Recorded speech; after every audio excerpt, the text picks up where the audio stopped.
Tema ialah gagasan, ide, atau pikiran utama yang mendasari suatu karya sastra, itu disebut namanya tema.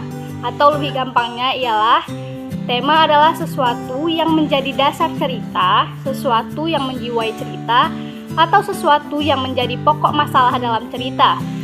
Tema merupakan jiwa dari seluruh baca cerita atau seluruh bagian cerita. Karena itu, tema menjadi dasar pembangun seluruh cerita. Tema dalam banyak hal bersifat mengikat.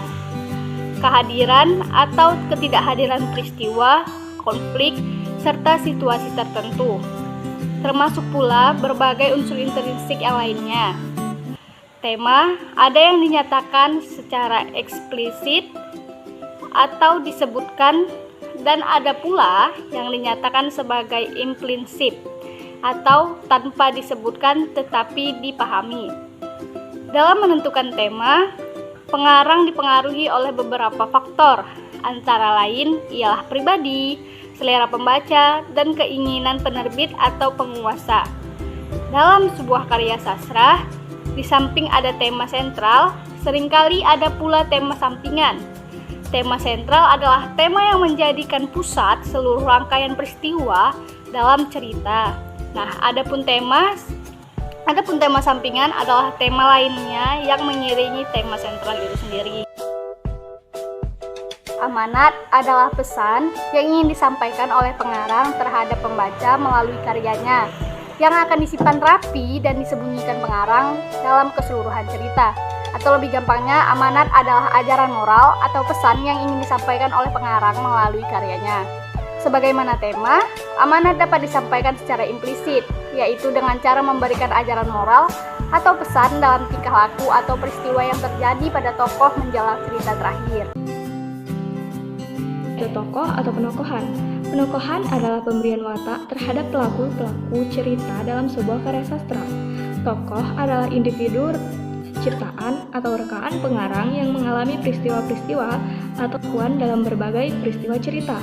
Pada umumnya, tokoh berwujud manusia, namun ada pula yang berwujud binatang dan benda yang diinsankan. Contohnya seperti dalam film dongeng anak-anak, yang misalnya cerita Si Kancil. Di situ binatang tersebut berperilaku seperti manusia, bisa berbicara dan berpikir seperti manusia. Tokoh dalam cerita terdiri atas 3, yaitu tokoh protagonis, tokoh antagonis, dan tokoh tambahan.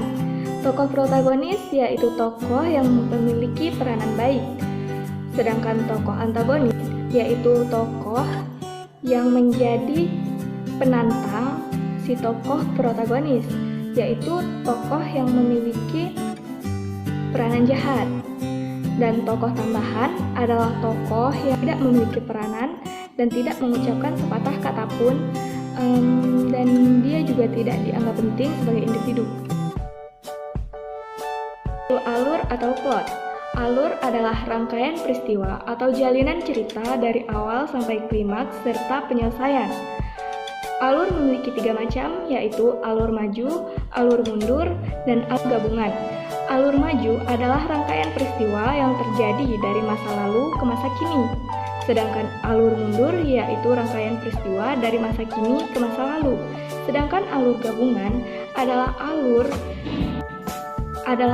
dari gabungan peristiwa alur maju dan alur mundur secara bersamaan. Latar atau setting. Baiklah, saya di sini akan menjelaskan tentang latar. Yang dimaksud dengan latar adalah bagian dari sebuah prosa fiksi yang biasanya menggambarkan tentang kapan dan di mana kejadian atau sebuah cerita itu terjadi. Jenis-jenis latar ada 3. Yang pertama yaitu latar tempat, yang kedua latar waktu, dan yang ketiga latar suasana atau sosial. Yang pertama yaitu latar tempat.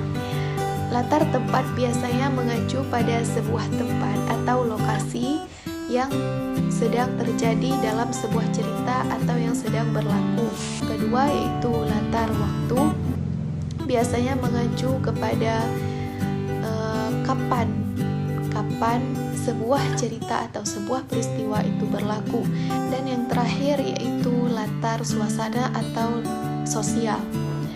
Latar suasana ini biasanya mengacu kepada lingkungan hidup masyarakat dalam sebuah cerita. Sudut pandang, point of view. Sudut pandang adalah pandangan pengarang untuk melihat suatu kejadian cerita. Macam-macam sudut pandang. Orang pertama, pengarang menjadi pelaku utama dan memakai istilah aku dan saya. Orang ketiga, pengarang yang menceritakan ceritanya atau berperan sebagai pengamat dan menggunakan istilah dia, atau nama orang. Sudut pandang adalah cara memandang dan menghadirkan tokoh-tokoh cerita dengan menempatkan dirinya pada posisi tertentu. Dalam hal ini ada dua macam sudut pandang yang bisa dipakai. Sudut pandang orang pertama, first person point of view. Dalam pengisahan cerita yang mempergunakan sudut pandang orang pertama, aku. Narator adalah seorang yang ikut terlibat dalam cerita. Ia adalah si aku.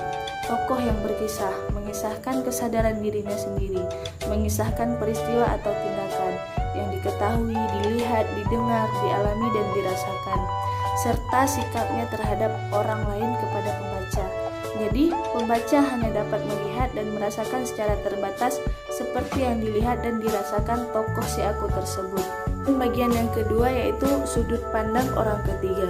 Dalam cerita yang mempergunakan sudut pandang orang ketiga, dia, narator, adalah seorang yang berada di luar cerita, yang menampilkan tokoh-tokoh cerita dan dengan menyebut nama. Atau kata gantinya, ia, dia, mereka. Nama-nama tokoh cerita, khususnya yang utama, kerap atau terus-menerus disebut. Gaya bahasa adalah bahasa yang digunakan pengarang dalam menulis cerita yang berfungsi untuk menciptakan hubungan antara sesama tokoh dan dapat menimbulkan suasana yang tepat. Dan juga gaya bahasa adalah